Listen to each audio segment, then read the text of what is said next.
Can I ask Ken a question, or you You can ask town, county, you can ask whatever you want. That's my understanding anyway. Before you do that, George, I wanted to tell you that Al Coombs here, I'm remiss in not recognizing him. He's a town council member too. And he's here, and maybe he and Kate can answer some questions also, but go ahead. May I ask you a school board question? Yes, sir, I'll try to answer. What is your position on an inventory of land as a thing for the school to have? My personal opinion, and that Mr. Cameraman make sure that, but, you know, I'm not big on inventorying land for public use, and because it takes it out of circulation, and taxes aren't paid on government land, as you know. So my belief is that, especially with the school board, you know, we have borrowed a lot of money, and borrowed up to almost to our limit. And I think that in lieu of having pieces of property that are just sitting around, if they're not definite plans for them, that we should sell those pieces of property. And I think we should take that money and put it back into capital improvements. I mean, we have a crying need in schools, in our schools, for security items. And, you know, that's one thing that, I don't know if you've been to any of the school board meetings, but I raised the issue in the February school board meeting, February 11th, that this school out here in particular, it seems to me that we were going to spend a lot more than the median national average. I went back and looked at all this because I'm a contractor, that's what I do, so I know, and I've built schools in the past. I don't build them now, but anyway, we were going to spend, I think, $42 more a square foot than the median average nationally. And I looked at that and I said, well, that, you know, on a school this size, it's going to be $5.5 million we're going to put into something that we don't have to. We need to take that money and we need to go back into some of our other schools, just like the land sales you're talking about. And we need to take that money and go back in and look at other schools that aren't so fortunate to be brand new as this one. You know, the thing that keeps me up at night is you know, thinking that something bad could happen to our children and that we hadn't prepared for it. I mean, you can never prepare fully for something like that. No, everybody knows that, but you got to do the best you can. And scarce resources are out there, and I think it's just wise to not to inventory land. That's what my opinion is. There's a lady back there that had a question. Yes, ma'am. You had a question? Yes, earlier you did. This lady over here has one too. Yes, her hand's been up for a while though. I'm sorry. She put it down. Go ahead. When you were mentioning certain life-saving equipment, Mhm. the trucks, Mhm. the ambulances, is it possible to have that same equipment stationed at the fire stations 24/7, so that could be a stop-off point as opposed to going all the way to the next hospital? I guess I'm not. Yeah. I could ask that question. Right now, though, the issue would be is having the staff that could use it because the paramedics are the ones who have to use that. Okay, so there wouldn't be like an in-house one at the fire station? No, it's hired specifically? right. No, because the ambulance, they're going to be able to serve more citizens if they're out and about on the ambulance. More from out here if we knew we could get there faster. Right, and I think that goes back to like the interception idea of, and I know we have in the past had interception, whereas I was talking about the guy that's on the truck who can administer certain things that other ones can't. They've had BLS units who have driven a patient and been intercepted by that paramedic to then administer drugs or whatever might need to be done. So, That's still a hit and miss kind of situation. right, yeah. So, okay. Did you have a question? Yeah, speaking of schools, all the complex and all, which where the downtown school was, I don't know what we want to call it. Yes, ma'am. Is there any plans for all of that land, or what is it being currently used for? The school board hasn't discussed anything to do with that land, and the town is interested in the land and its plans. I know that because I was privy to some information when I was on the ARB. You wanted to, Kay or Al, would you like to? It would just be be nice to have something new in I agree, and, you know, my position as a school board member, and I don't know, this might disturb some people, but I don't believe, you know, the schools belong to everybody in District 5. They don't, they're not just the town of Chapin, and I know George doesn't agree with that, but, you know, the schools are Irmo, Chapin, you know, Richland County, Lexington County, it's a mixed. And I think that that land should be put up to the highest bidder, you know, that's something legitimate. I mean, we don't want to put it up to the highest bidder that's something that's, you know, gaudy or not, you know, wouldn't be wholesome.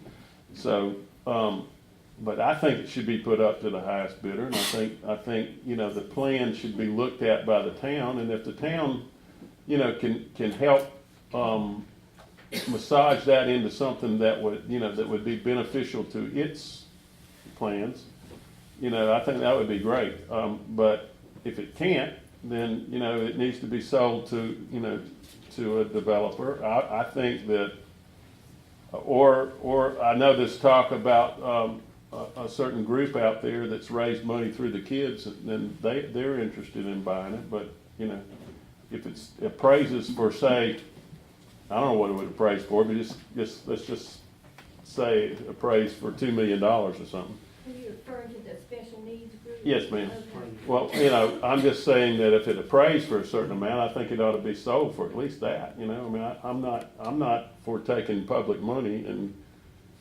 you know, giving it to any group. You know, it has to be sold for what it's worth. I Again, think. not to put too fine a point on it, Yeah. but it is our money, Yes. so we're buying it from ourselves. Well, I mean, but it doesn't belong to the town of Chapin, No, is what I'm it saying. belongs to the community at large. I agree. I mean, I agree with that, but what I'm saying is the town of Chapin shouldn't be given that piece of property. It should have to buy it, and that's my opinion. And maybe I'm not speaking the same language that the council members are. I don't know, but all I'm saying is that it doesn't, the town and the school board are two different entities. But And- does the school own part of it? The school owns it all. Okay. It was bought with our tax money. It was bought with tax money from 1910 or something. I don't know that thing. But the school board, but from the school board budget, not from the Right, town's but what I'm budget, saying is it's yeah. public money and it doesn't, and I don't feel, you know, I don't feel that should be sold to anybody unless it was an auction and a bottom dollar that we wanted to, you know, and there is no talk on the school board to do that. So I mean, this is just my opinion of what would happen. But it would behoove us to do something with that area aesthetically, and you've got the land behind and all that too. I agree with that. Al, you want to say something? I can't stand it any longer. I'll get the Al and George show going on up here. Don't leave, George. Don't leave, George. That's respect. In regard to the property pay, that's a really good question. I can tell you that the town is really interested in being able to get our hands on that and turn it from an eyesore, which it pretty much is now, into a community piece of property. There are a number of people, and by the way, we've talked to Dr. Melton about this as recently as 2 weeks ago, 2 or 3 weeks ago. We mentioned it 2 weeks ago, yes. And had a discussion with her about it last fall sometime, I can't remember. There are other groups interested in it. There are developers interested in it, I know. There are, the Screaming Eagles is the group that you were referring to, are interested in it. George and I have had some conversations in regard to the library. I guess the library is looking maybe to expand and they need parking. And kind of the thought is, if maybe what each of the entities on our own can't do as a group, maybe we can get done. An example is over in the town of Lexington with the Ice House Arena, all the downtown project. That was done as a cooperative effort between the county, the town, and the school district. So it's just so hard to get all these people lined up and pulling the rope the same way. I guess Ken and I are gonna have to go out back and wrestle over this. I might give you. Give it back to me. That's involved in that area. Could it multiple uses there. Yes. Well, you have the ball fields that are on the back part, and then, which the town really, we don't really need the ball fields, we'd like to have the front part. And different people have different ideas as to what could be done with it, but something there that would be more of a, for the whole community, you know, facilities maybe that other groups in the community could use. And also just kind of another piece of our town that draws the downtown area to, you know, to a park area. And it'd be a walkable and bicycling type And thing. that's another interest. I've owned a commercial business in town for 29 years, and what's gonna happen with some of the roads and whatever as far as, for retail uses around the flow of downtown? I can talk about it. Yeah, Aaron's working on that. With the S48, we're gonna have an expansion of the S48, which is Columbia Avenue, from the interstate all the way up to where it basically, Lake Murray Tire is the easiest one for me to think of. Just past Lake Murray Tire, there's gonna be a road built that's gonna go right through what used to be Do It Best. That building will no longer be there. And then East Boundary Street is actually gonna end up being not a curve anymore. It's gonna be straightened out. And there's gonna be a roundabout that's gonna connect that new road and then East Boundary Street. So that area actually is expected to boom with retail in the future, based on the projections that SCDOT has given us. But yeah, that project is actually in process. It's already been funded, and they're expecting tractors on the ground in 2020 or the latest 2021. So, and I know that sounds like so far away, but in government, that's so soon. But yeah, so that area where you have Lake Murray Tire, that it will be 2 lanes on either side coming from the interstate going to the interstate, and then it's going to come taper down, and then it'll go back to 2 lanes right after that Lake Murray Tire intersection. And there's also, you had some. No. Okay, and then we're also going to have a diamond interchange at the interstate, which will be the second, I believe, at the time when it's finished, it'll be the second in the state. So it'll be like state of the art. How is that gonna work around the historical district that they're working on right now? That's where my building is, in that Clark Street area. So it's not gonna really be impacted. The Clark Street area will not be impacted because that's gonna be, unless you're talking about just the way it connects to East Boundary, there's gonna be some places won't be allowed to turn left. So for example, when it comes down, there will be no left turns allowed coming from the interstate into Chapin. There will be no left turns allowed after Lake Murray until you get to, I guess that is Clark Street, the Wells Fargo. Yeah. Are there any updated dates? When to start, when to finish? It's like, what's the latest? So Yeah. Aaron, Yes. the town has been working with the SCDOT, and we also have a contract with Mead and Hunt to look at potential enhancements to that project. What the DOT is planning on right now is just the basic that you would get from any DOT project. It's nothing specific to our area, or nothing enhanced or nicer. And so we're looking at taking advantage of the project and trying to do what we can to provide more aesthetic features, very similar to what Ken was referencing of what we want our town to look like. Part of that is pedestrian walkways, part of that is landscaping, and what will really happen with the historic district is that it will improve traffic flow. So that's your biggest asset. What about parking? There will be It should no not affect change to that. parking. Will there be any more though? No. Not created by that project, no. That's just gonna be, again, like the East Boundary area and the area beyond, because there will be a connection that will connect Old Lexington, Amex Ferry will be part of it as well. So behind Publix, basically, there's gonna be a connection for Old Lexington and Amex Ferry to help reroute traffic that'll go back towards the interstate. Yes. Aaron, with that project, the road project, can you update us on Brighton and how that all affects and a timeline associated with it? Absolutely. So Brighton's been completed. It's ready for an occupant. Everything is ready to go. Like as far as utilities go, everything's ready for an occupant. We've had one manufacturing entity from Europe came. We couldn't support, the town of Chapin couldn't support the sewer, so they didn't stay. And then we're still looking at, that was before you, Nicole. That was before you. Wait, we're so confused, I was looking at Al, like, wait, what? That I've was, never heard that, Eric. you didn't hear that? I've never heard that. We'll talk to Andy Metz, because he was the one who gave a $700,000 price tag for the sewer. And they said that without that, like, they couldn't do that. So anyway, we were told that, this is what the county was told, was that the town couldn't support the sewer, and if they did, they had to pay an exorbitant amount, and the sewer was being provided at the other location that they were investigating. So, And it may have been, given that timeline, we are building a state-of-the-art wastewater treatment facility, which would probably Right. change that equation. Well, So a new that may pumping have been- station did have to be built for the technology part, mhm, a separate line mhm. run to the plant, so Right, that's what you're talking about, I guess. right. So back in So I do know 2000, about that. okay, yeah, so like in 2000, I don't know, early 2018, if I remember correctly. Early 2018, there was a manufacturer from Europe that came, and they were going to be their first location in the States was going to be at that park, but we couldn't support, which we kind of knew that when they showed up, because Chapin Technology Park's not really supposed to be manufacturing.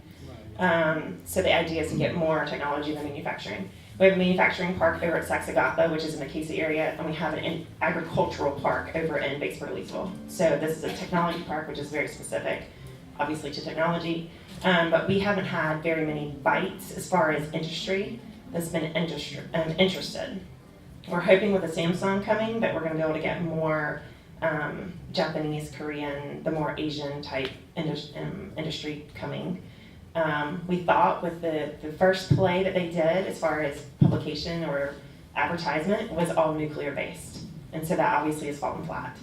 And so that was a whole wasted thing. So now we're back into the thing, yes. So what is the Lexington County doing to actively recruit technology businesses Mhm. or other businesses to that right part? So they work with the Department of Commerce, and they also work with other consultants around the country that specialize in technology parks. The guy that we have running our economic development successfully, he didn't necessarily build it, but he successfully oversaw one of the only other park that we're aware of that's like this in Virginia, and so that's one of the reasons he was hired. So it's a continuous recruitment? It's ongoing, constant, continuous, just like Saxagatha. Saxagatha, when it got started years and years ago, 20 years ago, I think they started Saxagatha, and it had one lot left, but again, it took like 15 years to fill it. And so you're looking at, you're competing constantly. We have, I don't know right now, 15 deals we're looking at that are coming to Lexington County. The chances of us getting all of them is zero. The chance of getting some of them is probably pretty good. But we're competing against other counties in the state of South Carolina. We're competing against other counties outside the state of South Carolina. So we compete with Tennessee, Georgia, North Carolina on a regular basis. The Southeast is popular because of the weather. But one that we believe we may have lost is now going to a county in North Carolina. Very similar climate, but they're going to be given the land, they're going to be given the sewer, they're going to be given everything. And none of our sewer, City of Casey or Town of Chapin, wants to give sewer. And we don't control sewer at Lexington County. So if we can't give sewer, that's a problem, right? They don't want to work with us. And that happens over and over again, where we had one that was coming from Anderson County that was coming to Lexington County, and then they went to Tennessee. They moved from Anderson to Tennessee because they got free land in Tennessee, utilities were cheaper, and all the upstart costs were given to them, which includes sewer, water, et cetera, et cetera. So that's just something that's just the world of economic development. So to say, what are we doing? We're constantly advertising for it. We're constantly working with the U.S. Department of Commerce, the South Carolina Department of Commerce, on and on and on and on. And Well, it's just Town of Chapin, I know for a fact, would definitely, if sewer became the issue, we would love to sit back down. And I know that just because the agreements that were made years ago, and we've talked about that before, the town is not actually part of the business revenue that would come from that technology park. Right. But if there was an opportunity to leverage that in the future, and if there was a player that came to the table, Mhm. we definitely want to work as closely with, That's you know, great. with Lexington County as possible. And obviously, I think that's in the best interest of everybody here, Mhm. is that towns and counties work together to create solutions that make sense for our citizens. So we Right. definitely are willing to. And that's what we want as well. Like everybody in the county, I know, wants to work. We have 14 municipalities, we work with all of them. We want it to all be successful. Sometimes it means that somebody gives up something. We give up a lot all the time. The amphitheater in Lexington, the county gave a bunch of revenue up for 20 years. We just did a Casey TIF, that was revenue 20 years given up, and then we just gave up another 20. There's been a 20-year TIF in West Columbia, another 20 years was just granted in 2000. It was a 1997 TIF, so in 2017. So we're working constantly, the county works with the municipalities to have the best solution that we can, and also limit, because we will never stop raising taxes, but to limit the raising of taxes. Yes. Would, Sorry, this lady right here has had her hand up like 25 times. Go ahead. Thank you. So with the coming of the elementary school, is Yes. anything going to be done with Amix Ferry to help with the congestion that is going to inevitably come? I think that's a school board answer.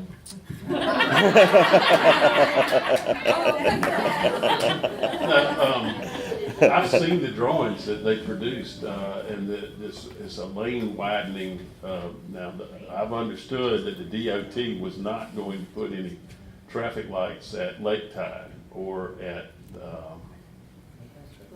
Long Pine.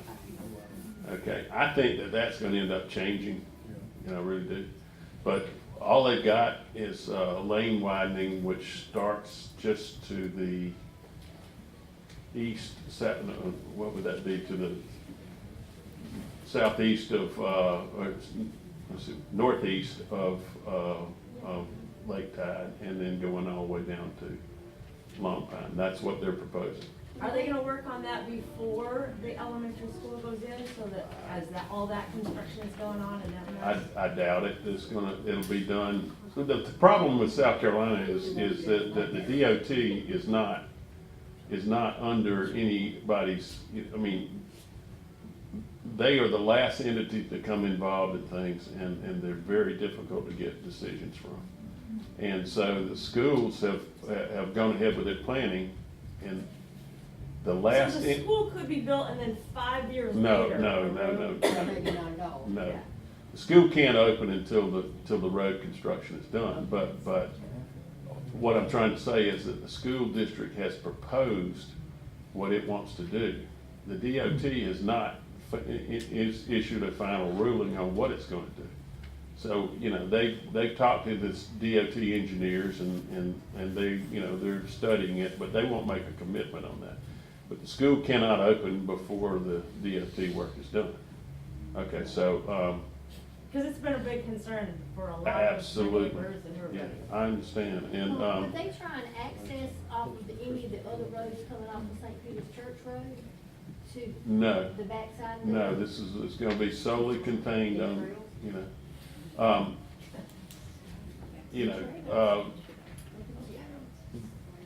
I just wanted everybody to know that I was not, a supporter to put the school on that land, but that was done before I was on the school board, so, I'm put in the position to explain it, and also, my goal is to make sure that the school is built, with the design as proper as possible and save, taxpayer dollars while doing it. But the school's going to go there, that's what they voted on before, before anybody was on there, so, that I was on there. So, the other thing I wanted to say to Al is, if the town of Chapin wants to put something on the school district property that it owns now, then we need to encourage a plan, that describes, and that may fully, mixed use plan with mixed usage on there, with the developer, with the town involved, with the school district understanding, and if it came up with a solid plan, I'll be glad to introduce it and push it as far as I can do it. So, I mean, I didn't want that to sound negative. I just wanted you to understand that I think that, that whoever purchases that ought to purchase it at a fair market value. And that's what I was saying. Because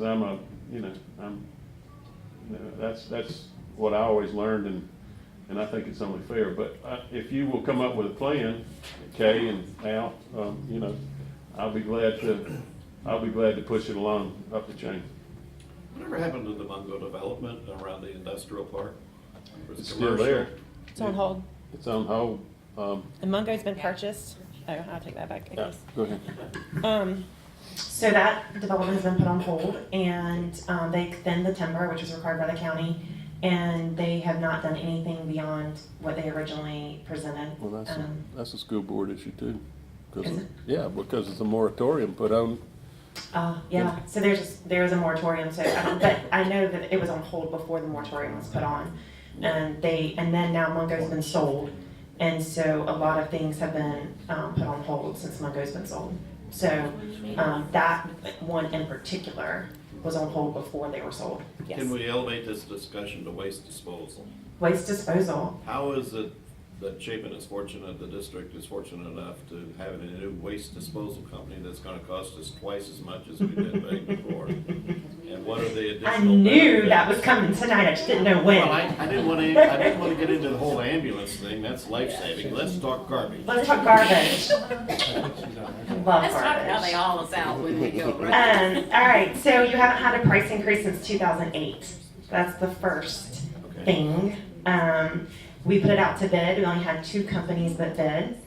And the 2 companies that bid, that was the lower of the 2 that bid. Really? Yeah, the other one was $10 more per quarter, if I remember correctly. So are the other districts in Lexington County paying similar to $79? There's some paying much, much more. Oh, really? Much more. And there's actually one district that didn't even get a bid. And there's no service possibly to that area. We've had to go back and beg bidders or waste companies to come back. And theirs was something like $38 a month or something. It's outrageous. I mean, it's much higher than the one that we're doing. But the number one reason that it's gone up was because there hasn't been an increase since 2008. And then the second reason it's gone up is because, sorry, go ahead. Was that the new company, we believe, will give better service, and they've committed to give better service. We've had some issues in the past with advanced disposal. So Did ADS, were they the other bidder or not? they did not bid. Yeah. They're on this area for advanced disposal is on the market to be sold.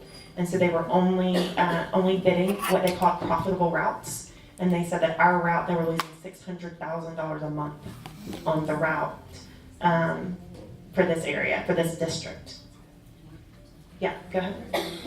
Just as an aside, we received correspondence yesterday from the company. You sure did. And I put my address in there in Night Harbor, Uh-huh. and it said, we're not eligible for service. So I wrote him, and the guy said, gee, we're having a problem. Fill out this 3-page form Yeah. and send it to me. And that's what we're starting now, is because they told us that because the whole plan in the beginning was to change the whole trash service for the whole county on January 1st of this year. And then the service, we have, I think 4 different trash providers over the whole county. I know it's 3, but it might be 4, for the different areas. And they told us that there's no way, the solid waste department at the county said there's no way we can support that because we're gonna have issues. We always have issues whenever it transfers providers. One thing that will limit issues this time is that advanced disposal is leaving your containers. Your rollout containers are not gonna change. Whereas before, the last time this area changed, advanced disposal brought new containers for everybody, which created a big problem. So this time, to prevent that problem, the rollout containers they're staying. And then, so the reason they're sending out that postcard is to help prevent that problem in the transition. Because they have to make a new route and they have to go through and figure out who has service and who doesn't, because not everyone's gonna renew and all that type of thing. So yeah, so please do fill out everyone should have received the postcard. I know I got it. Please do fill it out. Please do that because that'll help everyone have a better life. And everyone have a more successful transition but yeah, yes. You and I spoke when you were out here Yes. some months ago about the garbage district, which I was disappointed to hear did not go through. Yes.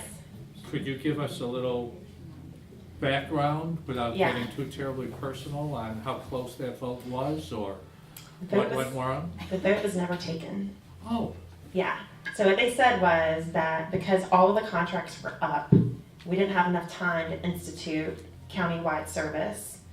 In the back room, supposedly we have 5 votes, but the chairman didn't want to take the vote because solid waste asked them not to take the vote, the county department, because they didn't think that we could get it done in such an expedient amount of time. So now the plan is, now that all the contracts have just been renewed, I think as of this September 1st, every single district will have a new contract. And so now the plan is to go back and look at that plan again after September 1st. Because now we have at least a period of time to work with before a contract renews. And then we can look at countywide service. And we've had a lot of pushback, actually from this area. I had a lot more pushback when I was going around to meetings and talking about that. I had a lot more pushback than I thought I'd have. So my vote is now on, I'm here, because a lot of constituents are against it, which I didn't expect. But we're, of course, talking about a big increase in our garbage rates. Right? Which, to a large degree, is caused by people not paying anything toward garbage Right. thing and using our. Because they're using the convenience station, at- which a lot of people view as which we're free. paying for Yeah, twice. everyone says, oh, convenience stations are free. And they're certainly not free. They're crazy expensive. And I think I told you in that meeting before, the prices have gone up 1 year, from my first year on council to the second year, it went up 123%. And the next year it went up 101%. So again, double the second year. So 2 years in a row, we more than doubled our pickup for convenience stations, which is driving the conversation of a countywide garbage pickup, which means mandatory pickup for everyone. And then it'll be added to your bill and it'll be probably, well, we do believe much more cost effective. And the convenience stations will be open only on the weekends or a specific period of time. And they would only be open for like recyclables. They wouldn't be open for general garbage. Or general solid waste, sorry, I keep not saying the right word. So that is something though that has been put on hold, and it's been put on hold for administrative reasons, but it's not off the table. But I'll say that I'm gonna have to have a lot more conversations with a lot more constituents to decide how my vote goes on that. But go ahead, you had. Well, with the increase in the rate, there's a lot of conversation about people Right, going to the dump and Yeah. not renewing their stuff. right, Recycling center. yeah. Why don't you charge them to use the dump? Because it's part of the county, the way the county was originally done, there was no curbside service. And that was part of the original tax bill. This goes back to 1975 when home rule was enacted. Well, maybe it needs to change. Okay. I'm just saying. You're right, yeah. Isn't that state law? Where we moved Huh? here Isn't from, that state law? I don't know the state law, I'm gonna have to ask that And the question. home rule is. Home rule is state law, yeah, so 1975 counties were introduced, and at that time, certain rules or certain things were given to the counties. Roads were given to the counties, garbage or solid waste or not the dump was given. All these things were said, hey, you take care of this, and garbage was one of those. And so I don't know if state law allows us to charge, so I'd have to find that out. I know when we've talked about doing things to try to curb people going to the convenience station, because we know we have, in Chapin alone, we know, and we also know at the station on 378, that we have a lot of out-of-county participants. But we don't have the ability to stop them because we don't have a good method. We've introduced method after method. I've been in meetings, I can't tell you how many hours we've talked about methods to curb out-of-county usage. And every time we're told why it won't work. So, which it's just part of government, yeah. unfortunately. I'm just saying, where we moved from, Uh-huh. you had a yearly pass. Mhm. If you wanted to use the convenience station, you had a yearly pass and you had to pay Right. some flat rate for it, I don't know what Right. it was. Well, there's certain type of dumping, if you do have to pay, and you have to go to the Edmond station, which is on the other side of the county. But just for household garbage, it's part of your tax bill that you get at the end of the year. So, okay, so I'm gonna come back to you because this lady's had her hand up a few times. Do we still have the recycle pickup like we have with advanced disposal Yes, now? yes. Does Lexington County have any type of recycle center? I mean, we've Huge. lived in other states Yeah. where they make quite a bit of money off of it. There's no more money gonna be made in recycling for a long time. China has stopped buying all recyclable material, which has adversely affected. China. Yeah, which has adversely affected the recycling rate, so now we lose money on recycling. But we still encourage you to do it. Please don't stop. Yes. Yes, for those of us who like to go to the dock. Yes. And never want curbside service, Yes, is there a way that we can make our voices known? I'm sitting right here. We're letting your voice, yes. Okay.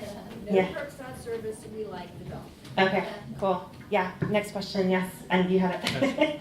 And this is my last garbage point here. Yeah. We who are paying for service, and I have nothing against you, ma'am, of course, are subsidizing the folks who don't want to pay, Yes. number one. Number You are. two, you've got economy of scale. If Yes. everybody pays something, then the people who are subsidizing the other folks pay Uh-huh. less, they pay a little bit. And the other thing we ran into, and we moved here from New York, Right. okay? People don't think of New York as a cheap, less expensive place. It was less expensive because they have a district there. And the final point is, if everybody's allowed to pick up, Right, then there's no incentive for people to dump illegally. I mean, Right. we appreciate you Yeah, going to no, the that's dump one of the and biggest disposing it concerns. properly, but there are Yes. people who don't even want to do that, and they Yeah. dump stuff, we have a huge problem in Lexington County right now with which litter. costs us money. Absolutely, because right now there's a huge, and I mean huge effort going on in the county and a lot of resources. When I say resources, by the way, it usually means cha-ching, money equals resources. A lot of resources are going into litter pickup right now because our county is so full of litter. And they believe a lot of that based on surveillance cameras and things like that, that it's coming from people who are taking their trash to the convenience stations and not covering it, and it's falling out or blowing out or whatever. Yes. So I take my garbage to the convenience station, and here's why. My house and my garage, my garbage is 45 feet below street level. Sure. My wife can't haul that garbage can up to the damn street. And don't characterize me as some slob who doesn't want to pay, that's not fair. Right. I'll pay for the convenience station, but I don't want to pay to pick up because I wouldn't use it, because by the time I put it in the car to get it to the top of the street, I'm not gonna unload it out, I mean, it's just stupid, so. Right. It's not a one-size-fits-all, okay? Right. It's great for you, but not everybody's like that. So Right. just please understand. Yeah. There are situations. And there is the that ability- People are not always evil because they're not like you. Absolutely, absolutely. And there's also the ability to pay a little bit more, not that I'm encouraging this, but you have the ability to pay more. If you don't want to take it to the street, they'll come and get it off of your backyard. Great, so, but. Yeah, I just wanted you to know that that's available. Yeah, but definitely, there's not a one size fits all. Driveway, then come down, you know. I've been down that it's just- driveway. It's not a good, you know, so I don't want it, and now you're offering me a solution that costs me even more than I don't want. That's not a good solution either. Thank you anyway. I know. I But just no, wanna, I'll just pay for the convenience station Sure. part, and I'll pay my fair share. sure. But I. And there's a one, and there's not a one size It fits doesn't have all. to be a binary solution, Right. right, that it's all this way or all that way. Right, yeah, and that's one of the challenges we're having right now in the county with the garbage service, is that the trash companies are for profit, right? And so for them to make money, they have to charge a certain number, which means that people are gonna fall off because it's so expensive, right? And then that means everyone else is gonna pay a little bit higher because the garbage company is a for-profit entity. And so this is a kind of like the circular thing that's going on. It's going all over the county, it's not just We here. call that free enterprise. Absolutely, yeah, and It's we not a don't. problem, that's just the way it works. Yeah, it's funny because I'm just going to say this. I'm going to vent for a second. So, I love when I get phone calls that say that I raised your garbage rates. I did not raise your garbage rates, okay? When I was sitting in the meeting and they came and they told us what the garbage rates were going to be, I was like, no freaking way. No way. Tell them to go back. Tell them to do it again. They're like, okay, we'll bid it again. But last time we bid again, it raised by 3%. And every time we rebid, they raise it by 3%. You sure you want us to rebid? No, don't rebid. We'll accept that. That is how it went. So I did not raise anyone's garbage rates. I promise. I do not want rates to go up. I pay the same rates you pay. I am cheap.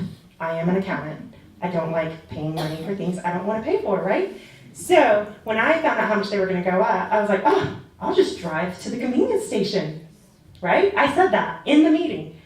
And so I just want to be clear about that. I did not raise your garbage rates. That's my vent. Yes? You mentioned trash pickup and you mentioned recyclables. What about yard debris? Yard debris, if it's cut up in a certain way, it can be picked up.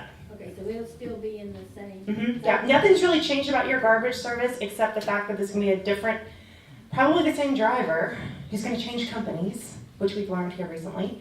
The guy who works for Advance will probably go now apply for Capital Waste, and he'll drive the exact same route. He's always driven in the same truck. He's always driven because they'll buy that truck from Advance, et cetera, et cetera. You'll just be paying a different company. It's quite interesting the things we've learned over the last few months. And I would say that was the best money I've ever spent in the last 30 years that I've lived up there. The convenience station is worth it for some, for sure. So yes.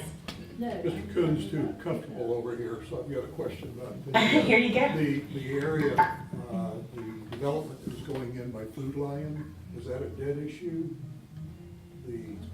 Virginia Street is The where you're Virginia talking Street about. area that's supposed to be I don't think low there's anything income. happening there right now. You referring to low-income housing? Yeah, No, there's Affordable. affordable. I'm sorry, that's about. Well, they're two different things that we never figured out. I even keep saying we need to stop using that term, and I use it. There is no applications or anything that I know of with the town about any of that. Even in regard to that one, there was no, the companies do call the town hall and make inquiries, and okay, you can help me with this if you like, but, you know, looking for information, they look for the town to throw support in their way, in their direction, and which we haven't done. So word gets out that these things are coming, and they're really just way back in the infancy stage. But it's a really good question. A few months ago, we made an ordinance change that, for a year, I think we put a year time frame on it. We limited very severely where that type of housing can be built in town. And the reason we did that is because we're going through a large effort now to redo our comprehensive plan. Our comprehensive plan needs to be updated and some work done on it. And our intent is to, instead of having knee-jerk reaction every time we hear about one of these things, let's get our arms around it, because, you know, in regard to what our comprehensive plan says and how we will address that. But it does keep coming up from time to time. I haven't heard any recent. I inquired, a couple weeks ago with, the gentleman that's got the land, because the house has been sold, and I don't know exactly acreage has been sold with that. Yeah. It's really not a lot of acreage there, and if they did put something, it would be like a duplex or, you know, smaller, patio. It's not gonna be a big development. That's true, the house and some property there.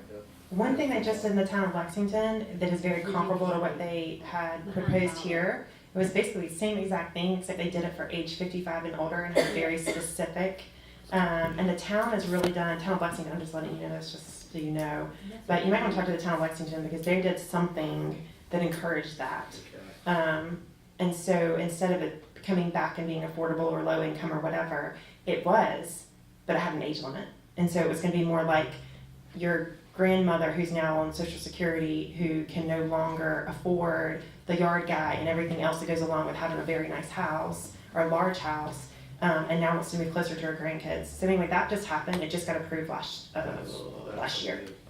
We So. are spending time with Steve McDougal over in Lexington. Good, he's great, yeah. He is. Yeah. I think what people don't want is to see a big complex that's 2 or 3 levels high with 50 units in it. And I don't think anybody wants that. Well, and the term low income and affordable, where we came from, affordable was law enforcement, teachers, Yeah. you know, who aren't making 6 figures a Right. year. Yeah. You're right. Low-income Thanks type for pointing that out. Gary, what was your question? Well, it's probably not in any of your purview. Do we have any estimate on what century will the world-famous roundabout be completed on Lexington? That's been an ongoing thing, so I get emails on that on a regular basis. There's 2 guys that y'all can thank in Dutchman Shores who've been very, very tenacious. So that is on hold. Utilities are being moved. And so SCDOT is waiting on the utility moving to be completed. I actually have lots of emails if you'd like me to forward them to you about all the details. But Capsulize it in 30 seconds, will you please? great. As soon as the utilities are completed, being moved out of the right of way that DOT needs, it will be completed forthwith. They Horrible believe. waste of money. They believe it will be. Stoplight would have been, so, there's a light already there, make it a stoplight. Well, there's lots of data to support, and they just did one in West Columbia, and it's been the best thing. And I have to say, the people over there have been praising it. So I'm waiting. I'm not. The verdict's still out, but it'll be completed. They believe by the time school opens. That's the projection right now. Which year? This coming summer. They said it'll be completed. Your great-grandchildren will be. Yeah, the last email I received said that the projection was it will be finished at the end of the summer, this summer. Okay. I don't believe that There's either. nobody there. That's the last email I Nobody received. working. There's nobody there. Well, every time you go by, AT&T is still there. In the last week or so, the town has finished, hallelujah. Yeah. Their So- part of moving the utilities, so. Yeah. There is, the amount of utilities that goes through that intersection is unbelievable. It really is. You wouldn't believe So it. how much do the city required to spend, how much are you required to spend to replace, to move the? So the work we did down there, the last number I heard was around $240,000. Holy shit. Yeah, That's sounds what right. it was. Yeah, right now, utility relocation is on the town to incur, so there's currently a bill right now, that is in the House, and that would actually transfer the cost of utility relocations to the DOT. And they would, anytime they plan a project, they would incur those costs. That would be a huge game changer for the town, because a lot of the projects that Aaron referenced earlier, we currently are on the hook to pay for those utilities to be relocated. And it is an ungodly amount of money. So, We just- anything you can do to talk to your elected officials and encourage the passing of that bill, we would definitely appreciate it. Senate Bill 401. Not be retro. Well, we're getting Usually not. Let me just say, the Yes. town just had a study done to see what it'll cost us to move the utilities in regard to the new bridge and the Road 48, and it's 1.4 million. So for a little town like us, that bill is super important. 401, like 401K. I don't know if this is applicable here, but I have a concern about drainage. There's a lot of green open space around Bilo and in that area. And Bilo has a drainage problem. The post office has a drainage problem. And if we asphalt and concrete everything, there's nowhere for the water to go. You're right. You're absolutely right. So we have, that's called the stormwater department in the county. That's another one of those 46 departments we were talking about. Stormwater department's been very busy for the town, well, and I say the town of Chapin, the Chapin area of Lexington County, because, again, we have red clay, so it runs fast. Whereas in Pillion, it just goes right into the ground. In Lexington, for the most of Lexington, it just goes right into the ground. You come across the dam, it stops going right into the ground. So they have been working very, very diligently on making sure that the appropriate retention ponds are being built, that they're working properly. There's been lots of issues. There's lots of engineering out there that's new, that's supposed to be better and improved. One of those things was over at Wessinger Farms, and I don't know right now, based on the emails I'm getting, maybe not the best. I don't know, but I can tell you that it's an ongoing review. It's an ongoing problem, and we're continually looking at better ways to do a better job of water retention. And we also are looking at a stormwater fee. That's another thing I've been working on, and the comprehensive plan is another thing I've been working on. I said earlier I've been doing a lot. So the comprehensive plan for the county hasn't been updated since 1999, and so we're doing that currently. There's a committee that I'm heading up to start that process and redo the entire comprehensive plan for the whole county. Hopefully it'll be completed before this term of mine is up. That's kind of a really, really, really ambitious goal. But So you start your next term. right, that's what I said, where this term is up. The stormwater fee that we're looking at will help address that problem that you're talking about. Because right now, the county doesn't have a budget to do what we call stormwater maintenance, which means we don't have a budget to clean out ditches, we don't have a budget to clean up retention ponds, we don't have a budget to do any of that. We don't have a budget that allows us to go and monitor those retention ponds that are owned by an entity, like Publix, for example. I think the county actually owns that retention pond because it was handed over to us. But if we don't own it, we don't have enough funds to send somebody out there to make sure they're doing it. So that's a major problem, and it's gonna be growing, as we grow, that problem will only get bigger. And so we're looking at the stormwater fee, which basically means that it will only be used for stormwater problems. So we have a $50 million stormwater problem and that's, they say that's a low budget number over in Irmo. The Cold Stream area has a $50 million stormwater problem. So, I am actually a huge proponent of the stormwater fee. And I know like, a lot of people may be against it because it's gonna be added to your tax bill. But I feel like $3 a month or $4 a month or whatever it is that we'd be paying for a lot of people to have relief, and Bilo would probably be one of them that get relief. I think it's worth it because I don't enjoy driving through mud puddles. I don't enjoy walking through mud puddles. And that's something that the county has no way to right now remedy without doing something. So does that answer your question? I just want to make sure, does that answer your question? Yes. Okay, yeah. Okay, because Chapin is not sand. Right, We're red clay. Right. We actually have bricks made from that red clay from the 1870s, so it is red clay. right. Can there not be a special something that will slow down some of this development because of our special red clay condition? That doesn't affect the sand areas, but it affects us. Can there be some kind of something that developers are restricted because of our dirt? No. That there can't be anything to, anything? Okay. No. It was just an idea. No, I'd have to learn more about California, but as of right now, everything we've talked about, that's a no, because we've talked about that and numerous discussions have been had about the issues that we have in Lexington County from stormwater because of the red clay. It's over and over. We get calls on a regular basis anytime there's a development, because every time it rains and there's a development, state law allows 20% of the dirt that's on that site to go into the lake without having any recourse to the developer. That's state law, not county, so let's be, again, that's state. So, for example, I'm going to use, I don't know how many people have ever heard of Woodland Hills. It's over there on Pebble Branch in Old Lexington. But D.R. Horton was building there, and they had clear cut.